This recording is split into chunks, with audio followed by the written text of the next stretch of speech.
¿Quién gana o quién pierde en la tregua o en la violación a una tregua en la Franja de Gaza? La pregunta sigue generando opiniones divididas. El ex primer ministro israelí Ehud Olmert aseguró que la ofensiva militar contra Gaza fortaleció al grupo islamista Hamas y debilitó a la autoridad palestina, mientras el primer ministro israelí Benjamín Netanyahu reconoció que la tregua pactada entre su gobierno y Hamas generó insatisfacciones en su propio país, en Israel. Las declaraciones las tiene nuestro corresponsal en Washington, Julio Marenco.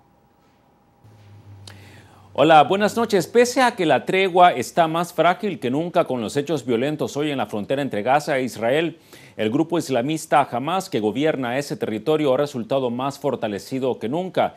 Esto es porque ya son considerados posibles interlocutores en un acuerdo más amplio. Esto por el cambio en toda la región luego de la primavera árabe que ha puesto al gobierno egipcio como uno de los principales aliados. Veamos.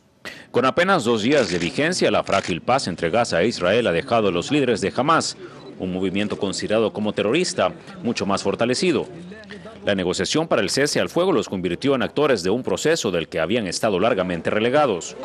Le digo al pueblo palestino, tanto en Gaza como en la ribera oeste y en todas partes, la idea de invadir Gaza después de esta victoria se ha acabado y nunca volverá. El gran perdedor de la ofensiva fue la Autoridad Nacional Palestina, que jugó un papel marginal y cuyo apoyo se debilita en Cisjordania, un territorio bajo ocupación israelí. El fuerte apoyo popular del que goza Hamas en Gaza ha forzado a la ANP a abrir los lazos con esa organización rival. Está claro que algunas veces los acuerdos de esta naturaleza, un cese al fuego y una tregua, pueden encontrar cierta resistencia entre algunos, en ambas partes que pueden resistirse a esos acuerdos. El ex primer ministro israelí Ehud Olmert aseguró que la ofensiva militar contra Gaza no hizo sino fortalecer a Hamas y debilitar todavía más a la ANP. Benjamín Netanyahu incluso acepta que el acuerdo dejó a muchos insatisfechos en Israel.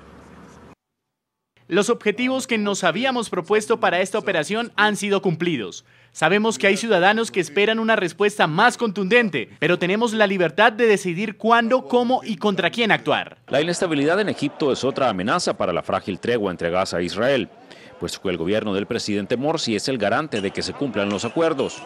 Así, la oportunidad para un relanzamiento del diálogo de paz es poco probable. Uno de los grandes temores que despierta el hecho de que Hamas haya salido fortalecido de este acuerdo es que en el futuro tanto Washington como Tel Aviv tendrían que reconocerlos como interlocutores válidos, pese a considerar a esa organización como un grupo terrorista. Esa es por el momento la información desde Washington. Yo vuelvo con ustedes a nuestro Centro Internacional de Noticias. Gracias, Julio. NTN 24 con los protagonistas de la noticia. Hasta ahora saludamos a Eliyahu Yerusalmi, embajador de Israel en Ecuador. Embajador Yerusalmi, buenas noches. Gracias por acompañarnos aquí en el informativo de NTN 24 para toda nuestra teleaudiencia en el continente americano. En el primer día de la tregua, los militares israelíes asesinaron a un palestino y dejaron 25 más heridos. ¿Por qué este proceder a pesar del acuerdo del cese de hostilidades?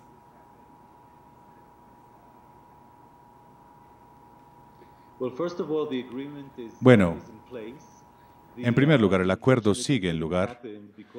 Este desafortunado incidente pasó porque un grupo de palestinos trató de atravesar la frontera entre Gaza e Israel. Ellos estaban violentamente tratando de atravesarla, entonces los soldados tuvieron que disparar. Fue un acto de legítima defensa. Y por esa situación fue que terminó este palestino muerto. Sabemos que hay personas de Hamas que están diciendo que esto es una culpa de Israel y que es una violación a la tregua. Pero sabemos que hay un acuerdo entre Hamas y Israel en esta área. Embajador, desde los Estados Unidos y en el Medio Oriente se ha dicho que la tregua pues es una esperanza, pero que es necesario trabajar hacia una paz más estable, que Israel debe acercarse a Al-Fatah, a la autoridad palestina, para debilitar a Hamas y aceptar dialogar por ese lado. ¿Usted, como embajador de este gobierno, cree que es posible que se llegue a una paz más estable?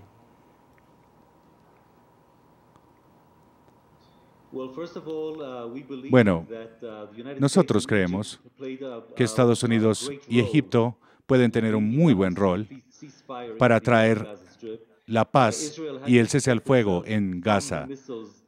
Es difícil predecir lo que puede pasar, pero tenemos reportes de Gaza, de áreas civiles, en donde varias personas que viven en esa área están sufriendo las acciones de Hamás. Si ellos quieren empezar a negociar ahora mismo, nosotros tenemos todo listo para la paz, para una solución de 2 estados en el área. El problema en Medio Oriente en este momento es que Hamás no quiere reconocer al Estado de Israel. Ellos quieren destruir al Estado de Israel. Por este problema, entonces no podemos negociar. Sabemos que el conflicto debe detenerse porque hay intervención de armas nucleares en este conflicto.